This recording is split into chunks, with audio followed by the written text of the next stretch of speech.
साथियों, मैं सुनील कुमार आपका अपने चैनल नामदेव सॉल्यूशंस में हार्दिक स्वागत करता हूं। साथियों, आज के वीडियो में हम देखेंगे कि स्टाफ विंडो से हम APAR किस प्रकार से ऑनलाइन भर सकते हैं। तो साथियों, जैसा कि आप देख रहे होंगे मेरे स्क्रीन पर, मैंने स्टाफ विंडो में लॉगिन कर लिया है और लॉगिन करने के बाद आपको यहाँ पर ये जो 3 डॉट्स दिखाई दे रहे हैं, हमें यहाँ पर क्लिक करना है। और जैसे ही साथियों हम यहाँ पर क्लिक करेंगे तो आप देख सकते हैं कि आपको यहाँ काफ़ी सारे ऑप्शंस दिखाई दे रहे हैं, लेकिन आपको APAR पर क्लिक करना है। जैसे ही आप APAR पर क्लिक करेंगे तो आपको फिर से यहाँ पर 2 ऑप्शन दिखाई देंगे। पहला ऑप्शन है APAR डैशबोर्ड और दूसरा क्वेश्चन है APAR फैक यानी फ्रेंडली आस्क क्वेश्चंस। साथियों, हमें APAR भरना है, इसलिए हम APAR डैशबोर्ड पर जाएंगे। जिस प्रकार से मैंने क्लिक किया है उसी प्रकार से आपको क्लिक करना है।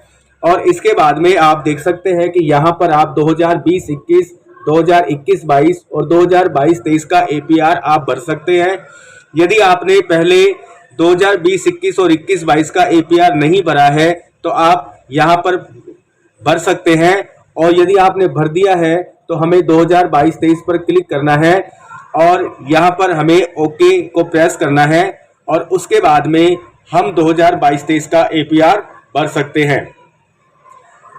तो आप देख सकते हैं कि आपका जो बेसिक इन्फॉर्मेशन है वो आपके स्क्रीन पर दिखाई दे रहा है और आप इसे चेक कर लेंगे। इसके बाद में आप जब नीचे जाएंगे स्क्रॉल करते हुए तो आपको यहाँ काफ़ी सारे ऑप्शंस दिखाई देंगे। Click to fill, edit new APAR, pending APAR, filled APAR और व्यू APAR स्टेटस। तो साथियों, हमें APAR भरना है नया, तो हमें यहाँ क्लिक टू फिल APAR पर क्लिक करना है। तो साथियों, मैं यहाँ पर क्लिक करता हूँ। तो जैसे ही हम यहाँ पर क्लिक करेंगे तो आपको नीचे दिखाई देगा लोक सेवक का प्रकार। लोक सेवक का प्रकार आपको यहाँ दिखाई दे रहा होगा। इसमें आप देख सकते हैं कि मंत्रालय एवं अधीनस्थ कार्मिक, तृतीय एवं द्वितीय श्रेणी श्रृंखला के कार्मिक, व्याख्याता, प्रधान अध्यापक, प्रधानाचार्य और कार्यालयों में कार्यरत शैक्षिक कार्मिक। तो आप इनका APAR भर सकते हैं। मैं मेरी पोस्ट के हिसाब से यहाँ APAR भर रहा हूँ। तो आपको यहाँ पर देखना है कि प्रतिवेदन की दिनांक 1 जुलाई 2022 से 30 जून 2023 शैक्षिक स्टाफ के लिए ये आप देख लेंगे, और 1 अप्रैल 2022 से 31 मार्च 2023 मंत्रालय एवं अन्य कार्यालयों में पद स्थापित शैक्षिक स्टाफ सहित। यदि हम विद्यालय में कार्यरत हैं और शैक्षिक स्टाफ में हैं तो हमें 1 जुलाई 22 से 30 जून 23 तक APAR भरनी है। और यदि हम किसी अन्य कार्यालय में पदस्थापित हैं या मंत्रालय कर्मचारी हैं तो हमें 1 अप्रैल 2022 से 31 मार्च 2023 तक APAR को भरना है। तो मैंने इसे भरा हुआ है। आपको बता देता हूं कि आपको क्या करना है। यदि आप शुरू से भर रहे हैं तो यहाँ फ्रॉम डेट, तो डेट मैंने बताई आपको। यदि शैक्षणिक स्टाफ है और स्कूल में आप कार्य कर रहे हैं तो आपको 1 जुलाई 2022 से 30 से 2023 तक भरना है। यदि इन दिनों आपने कोई ऐसी अवकाश लिया है जिससे आपकी सेवा प्रभावित होती है तो आपको यहाँ लीव फ्रॉम से लीव टू तक उस अवकाश की डिटेल यहाँ पर देना है। APAR की प्रविष्टि की जानी है और फॉर्म टाइप में राज्य अधीनस्थ शिक्षा सेवा कर्मचारियों के लिए। इसके बाद आपका पोस्ट आ जाएगी और आपका पोस्टिंग पैलेस आ जाएगा और एक्शन बटन पर जाकर आपको यहाँ पर फिल APAR का ऑप्शन आएगा जिसे आपको क्लिक कर देना है। तो आप उसके बाद में नीचे वाली विंडो पर पहुँच जाएंगे। तो साथियों, यहाँ पर हमें ऑफिसर्स का चूज करना होता है और ऑफिसर्स का चूज करने के लिए आप यहाँ देख सकते हैं कि आपको यहाँ पर APAR चैनल बताया गया है और यहाँ ऑफिसर्स की लिस्ट यहाँ पर दी गई है। तो किसी प्रकार से शंकित नहीं हो, आपका जो भी चैनल है और जो भी ऑफिसर्स हैं आपके, उनकी लिस्ट आपको यहाँ दी गई है। आप इसे क्लिक करेंगे और आप यहाँ पर चैनल देख लेंगे। तो ये चैनल आपके सामने अभी ओपन हो जाएगा। तो इसमें आप देख सकते हैं यहाँ पर बताया गया है कि राजकीय माध्यमिक एवं उच्च माध्यमिक विद्यालय में कार्यरत समस्त तृतीय श्रेणी अध्यापक, लेवल 1, लेवल 2 शारीरिक शिक्षक, तृतीय श्रेणी पुस्तकालय अध्यक्ष, तृतीय श्रेणी कनिष्ठ सहायक, प्रयोगशाला सहायक ग्रेड तृतीय, इनका जो रिपोर्टिंग ऑफिसर होता है वो संस्था प्रधान होता है। रिव्यूइंग ऑफिसर होता है वो मुख्य ब्लॉक शिक्षा अधिकारी होता है। और एक्सेप्टिंग ऑफिसर जो होता है वो जिला शिक्षा अधिकारी मुख्यालय माध्यमिक होता है। इसी प्रकार से जो सेकंड ग्रेड के जो कर्मचारी हैं उनका जो रिपोर्टिंग ऑफिसर होता है वो संस्था प्रधान होता है। रिव्यूइंग ऑफिसर होता है वो मुख्य ब्लॉक शिक्षा अधिकारी होता है। और एक्सेप्टिंग ऑफिसर जो होता है वो संयुक्त निदेशक होता है।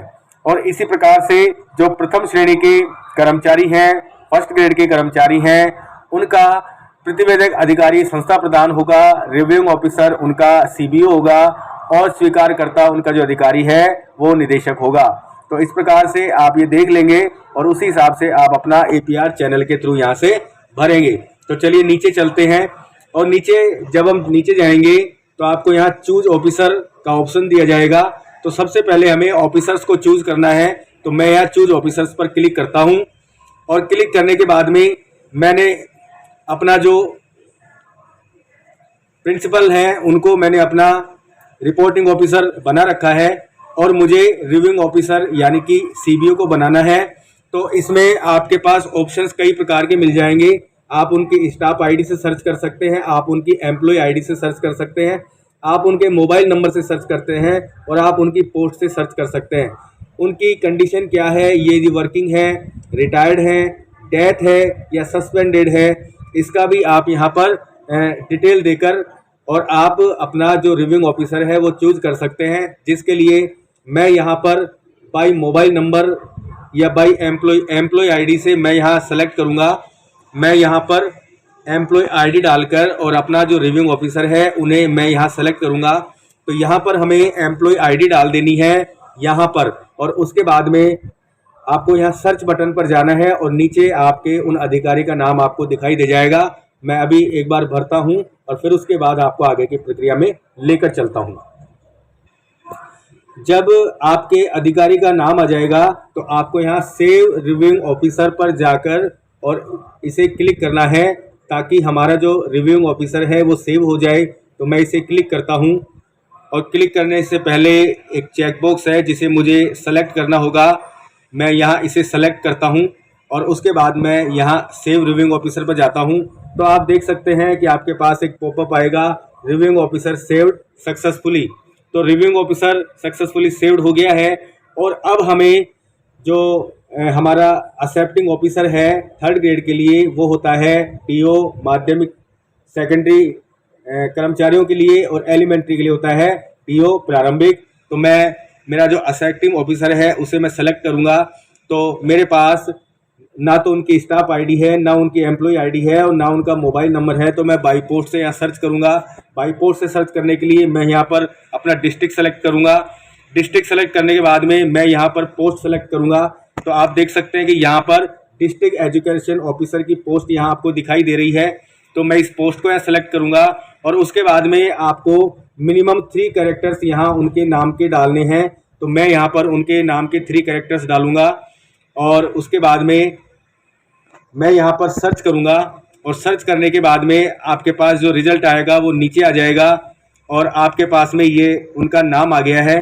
तो आप उनका नाम को सेलेक्ट करेंगे और आप यहाँ पर सेव एक्सेप्टिंग ऑफिसर करेंगे। सेव एक्सेप्टिंग ऑफिसर करने के बाद में आपके पास फिर से पॉपअप शो होगा, एक्सेप्टिंग ऑफिसर सेव्ड सक्सेसफुली। हम यहाँ से इसे ओके कर देंगे। ओके करने के बाद में हमारे तीनों जो अधिकारी हैं वो सेलेक्ट हो गए हैं। तो मैं इसे यहाँ से क्लोज करूँगा और वापस इसी इंटरफेस पर जाऊँगा और आपको यहाँ पर दिखाई दे रहा होगा फिल एप्लीकेशन का ऑप्शन आपको दिखाई दे रहा होगा। तो मैं इस ऑप्शन को क्लिक करूँगा और इसके बाद में मेरा जो एपीआर भरने का जो प्रोसेस है वो यहाँ से चालू हो जाएगा। अब आप देख सकते हैं कि जो सबसे पहले आपको भरना है वो भरना है मुख्य परिणामी कार्यों के लिए निर्धारित लक्ष्यों के अनुसार स्वयं द्वारा किया गया मूल्यांकन। आपको यहाँ पर अपने द्वारा मूल्यांकन भरना है। तो आप अपने हिसाब से जो भी आपको ठीक लगे वो आप यहाँ भर देंगे। मैं भर देता हूँ। यहाँ पर प्रतिशत में भरना है तो मैं यहाँ पर भरते जाता हूँ और आप भी इसी प्रकार से भरते जाएंगे। यहाँ पर वास्तविक उपलब्धियाँ, यहाँ पर आपको निर्धारित लक्ष्य भरने हैं, यहाँ पर आपको वास्तविक उपलब्धियाँ भरनी है। और यदि उपलब्धियों में कोई कमी रही है तो उसका कारण भरना है, और आपका विशेष योगदान कोई रहा है तो आपको यहाँ भरना है। इसमें आप देख सकते हैं कि नामांकन, ठहराव, चाइल्ड टैगिंग प्रगति, जन सहभागिता, विद्यालय विकास में योगदान, राज्य सरकार की योजनाओं में योगदान, और इतना भरकर हमें सेव ड्राफ्ट पर आना है और सेव ड्राफ्ट को क्लिक करना है। बाद आपको यहाँ पर अपना रिजल्ट भरना है। रिजल्ट आपको जिन जिन बोर्ड कक्षाओं में आपने अध्यापन करवाया है उन सभी कक्षाओं का आपको यहाँ पर रिजल्ट भरना है। इसके बाद में यदि अन्य शैक्षणिक उपलब्धियों का कोई उल्लेख है, लेख, शोध पत्र, पत्र वाचन, अध्यापन प्रतियोगिता या अन्य स्तरीय पुरस्कार आदि के संदर्भ में, तो आप उसे यहाँ पर मेंशन करेंगे। इसके बाद में आपने यदि कोई प्रशिक्षण प्राप्त किया है तो आप उस प्रशिक्षण की डिटेल यहाँ पर भरेंगे, प्रशिक्षण का प्रकार, अवधि, प्रशिक्षण से प्राप्त उपलब्धि का उल्लेख, और उसके बाद में आपको यहाँ सेव बटन पर जाना है। इसके पश्चात आपको प्रतिवेदित अधिकारी द्वारा किए गए विशेष कार्यों का संक्षिप्त विवरण आपको यहाँ भरना है, जो कि आपका 250 शब्दों से अधिक नहीं हो। उसके बाद में आप पहले सबमिट करेंगे। सबमिट करने के बाद में आप फिर यहाँ for finish and lock APR click here, this will lock your entire application. जब तक आप फिनिश और लॉक APR क्लिक हियर पर क्लिक नहीं करेंगे तब तक आपकी एप्लीकेशन लॉक नहीं होगी। मैं सारी सूचनाएं भरता हूं और उसके बाद में मैं आपको इस APR को लॉक करके बताऊंगा। बने रहे मेरे चैनल पर। तो साथियों, आप देख सकते हैं कि मैंने अपना एप्लीकेशन फॉर्म जो स्टेप 1 है वो पूरा कर लिया है। मैंने यहाँ पर अपने लक्ष्य जो हैं वो भर दिए हैं और इसके बाद में मैंने यहाँ पर सेव किया है और मैंने अपना जो रिजल्ट है वो यहाँ पर भर दिया है। और उसके बाद में अन्य शैक्षणिक उपलब्धियों का उल्लेख यदि है तो आप भर सकते हैं, नहीं है तो नॉट अवेलेबल NA भी भर सकते हैं। प्रशिक्षण के प्रकार में साथियों, अब हमें निष्ठा पर प्रशिक्षण करना होता है तो हम यहाँ निष्ठा भर देंगे, अवधि भर देंगे और प्रशिक्षण से प्राप्त उपलब्धि में हम एजुकेशनल नॉलेज लिख देंगे। उसके बाद में हमें थोड़ा सा यह ब्रीफ डालना है, जैसा कि मैंने डाला हुआ है, I try to better efforts in enrollment, plantation and other educational and co-educational activities। इतना करने के बाद में मैं यहाँ इसे सबमिट करूँगा और सबमिट करने के बाद में आप देख सकते हैं कि आपके स्क्रीन पर एक पॉपअप आ गया है कि recording data saved successfully under ACR by reporting officer. मैं इसे यहाँ से ओके करूँगा और ओके करने के बाद में साथियों मुझे अब ये लॉक करना है, तो मैं लॉक करने के लिए यहाँ पर क्लिक करूँगा। तो जैसे मैं यहाँ पर क्लिक करता हूँ तो आपसे यहाँ पर देख सकते हैं make sure that information oblique data of complete APR period is filled as once the application has been forwarded to the next level you would not be able to change और edit any data in your application. कहने का तात्पर्य यह है कि आप यदि sure है कि आपने इसे पूरा भर दिया है और सही प्रकार से भर दिया है तो आप इसे लॉक कीजिए, और यदि एक बार यह लॉक हो गया तो आप इसमें कुछ भी एडिट नहीं कर सकते हैं। इसलिए फुल कॉन्फिडेंट होकर आपको इसे लॉक करना है। मैंने पूरा भरा है और मेरे हिसाब से मैंने इसे सही भरा है, तो मैं इसे ओके पर जाऊंगा और इसे लॉक करूंगा। तो साथियों अब ये लॉक हो जाएगा और आप देख सकते हैं कि आपका जो स्टेटस है वो यहाँ पर आप प्रीव्यू भी देख सकते हैं अपनी एप्लीकेशन का। अपनी एप्लीकेशन को आप डाउनलोड कर सकते हैं। जिस प्रकार से ये प्रीव्यू आया निकल के, आप देख सकते हैं कुछ इस प्रकार का आपको यहाँ पर प्रीव्यू दिखाई देगा। तो आप इसे PDF में सेव कर सकते हैं और इसे आप प्रिंट निकाल सकते हैं। तो साथियों ये तो बात हुई कि हमें APR कैसे भरना है। अब हमें पता कैसे लगेगा। अभी साथियों हमें एप्लीकेशन को लॉक भी करना है क्योंकि आगे लॉक का ऑप्शन आ रहा है, तो हम इसे लॉक भी करेंगे। तो लॉक करने के लिए लॉक एंड फॉरवर्ड एप्लीकेशन पर जाएंगे और यहाँ हम ओके करेंगे। तो जैसे ही हम ओके करेंगे तो हमारा जो APAR है वो लॉक हो जाएगा।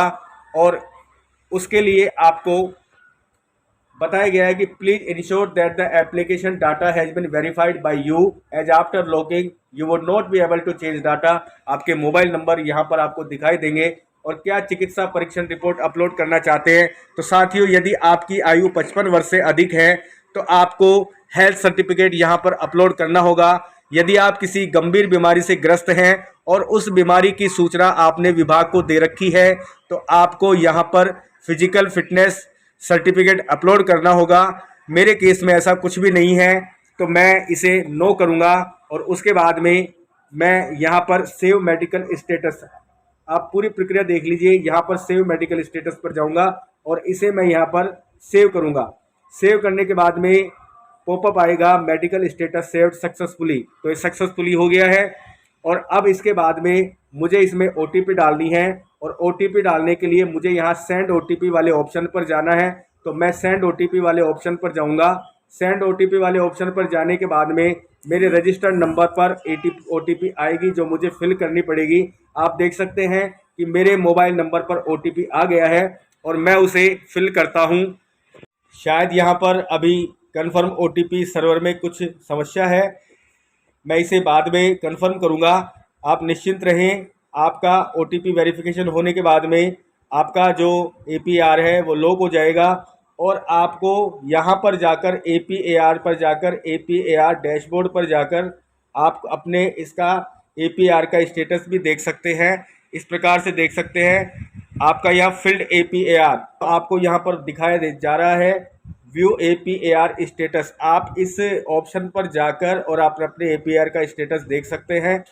आप इसे क्लिक करेंगे और क्लिक करने के बाद में नीचे जो विंडो आएगी इसमें आप देख सकते हैं कि आपका एप्लीकेशन नेम है वो आ गया है, आपका नेम आ गया है, आपका पोस्टिंग पैलेस और करेक्ट पोस्ट आ गई है, आपकी एम्प्लॉय ID यहाँ पर है, आपने कब से कब तक की APR भरी है वो आपको यहाँ दिखाई दे रहा है। सबमिट मेरा हुआ नहीं है इसलिए यहाँ पर सबमिटेड डेट नहीं आ रही है और सबमिट होने के बाद में आपको यहाँ से ही व्यू एप्लीकेशन का ऑप्शन दिखाई दे जाएगा और आप देख सकते हैं कि यहाँ पर ये पेंडिंग दिखाई दे रहा है क्योंकि मेरा जो OTP है वो सबमिट नहीं हुआ है।